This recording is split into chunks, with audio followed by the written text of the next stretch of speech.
Guys ದಿನಾಲು baby corn manchurian, paneer manchurian, mushroom manchurian ತಿಂದು ಬೇಜಾರಾಗೋಗಿತ್ತು. ಅದಕ್ಕೆ ನಾನು ಇವತ್ತು ಸೋಯಾ ಚಂಕ್ಸ್ ಮಂಚೂರಿಯನ್ ಮಾಡೋಣ ಅಂತ ಸೋಯಾ ಚಂಕ್ಸ್ ತೊಗೊಂಡಿದ್ದೀನಿ.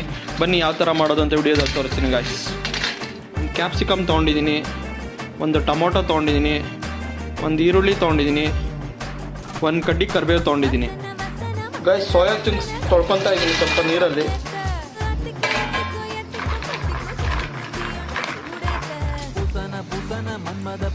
ಸೋಯಾ ಚಂಕ್ಸ್ನ ಬೇಯಿಸ್ಕೊಳ್ಳೋಣ. ಸ್ವಲ್ಪ ಸಾಸಸ್ ರೆಡಿ ಮಾಡ್ಕೊಡೋಣ.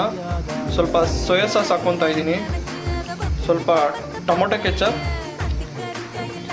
ಸ್ವಲ್ಪ ಗ್ರೀನ್ ಚಿಲ್ಲಿ ಸಾಸ್, ಸ್ವಲ್ಪ ರೆಡ್ ಚಿಲ್ಲಿ ಸಾಸ್, ಸ್ವಲ್ಪ ವಿನಿಗರ್ ಮಿಕ್ಸ್ ಮಾಡ್ಕೊಳ್ಳೋಣ. ಗೈಸ್ ಸೋಯಾ ಚಂಕ್ಸ್ ಆಗಿದೆ ನೋಡಿ, ಸ್ಪಾಂಜಿಗೆ ಮೆತ್ತಗಿದ್ರೆ ಆಗಿದೆ ಅಂತ. ಸೊ ತಕೊಂಬಿಡೋಣ. ಬಾಣಲಿಗೆ ಸ್ವಲ್ಪ ಎಣ್ಣೆ ಹಾಕ್ಕೊಳ್ಳಿ, ಸ್ವಲ್ಪ ಕರಿಬೇವಿನ ಸೊಪ್ಪು ಹಾಕ್ಕೊಳ್ಳಿ. ಚಟ್ಪಟ ಅಂತಿದೆ, ಎಣ್ಣೆ ಕಾಯ್ದಿದೆ. ಆನಿಯನ್ ಹಾಕ್ಕೊಳ್ಳಿ, ಸ್ವಲ್ಪ ಕ್ಯಾಪ್ಸಿಕಮ್ ಹಾಕ್ಕೊಳ್ಳಿ, ಸ್ವಲ್ಪ ಟೊಮೊಟೊ ಹಾಕ್ಕೊಳ್ಳಿ, ಫ್ರೈ ಮಾಡ್ಕೊಳ್ಳಿ. ಗೈಸ್ ಟೊಮೊಟೊ, ಆನಿಯನ್, ಕ್ಯಾಪ್ಸಿಕಮ್ ಚೆನ್ನಾಗಿ ಫ್ರೈ ಆಗಿದೆ. ಈಗ ಸೋಯಾ ಚಂಕ್ಸ್ ಆ್ಯಡ್ ಮಾಡ್ಕೊತಾ ಇದ್ದೀನಿ. ಸ್ವಲ್ಪ ಚಿಲ್ಲಿ ಪೌಡ್ರ್ ಹಾಕ್ತಾ ಇದ್ದೀನಿ, ಒಂದು ಸ್ವಲ್ಪ ಗರಂ ಮಸಾಲ ಹಾಕ್ತಾ ಇದ್ದೀನಿ, ಒಂದು ಸ್ವಲ್ಪ ಧನಿಯಾ ಪುಡಿ ಹಾಕ್ತಾ ಇದ್ದೀನಿ, ಜೀರಿಗೆ ಪುಡಿ ಹಾಕ್ತಾ ಇದ್ದೀನಿ, ಒಂದು ಸ್ವಲ್ಪ ಚಾಟ್ ಮಸಾಲ ಹಾಕ್ತಾ ಇದ್ದೀನಿ.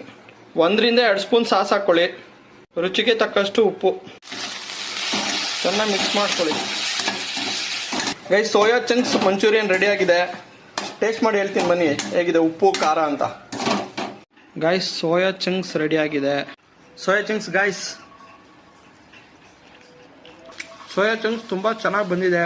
ಉಪ್ಪು ಖಾರ ಸಖತ್ತಾಗಿ ಹಿಡಿದಿದೆ. ಆ್ಯಕ್ಚುಲಿ ಸೋಯಾ ಚಂಕ್ಸ್ ಬಗ್ಗೆ ಹೇಳೋದಾದರೆ ಇದೊಂಥರ nutrition food. Guys soya chunks ಬಗ್ಗೆ ಹೇಳೋದಾದರೆ ಇದು ಲೋ ಫ್ಯಾಟ್ ಫುಡ್ಡು, ಮತ್ತು ಇದು ತುಂಬ ಒಳ್ಳೆಯದು ದೇಹಕ್ಕೆ.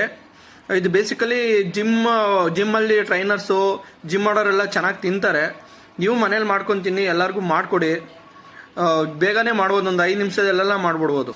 Bye guys.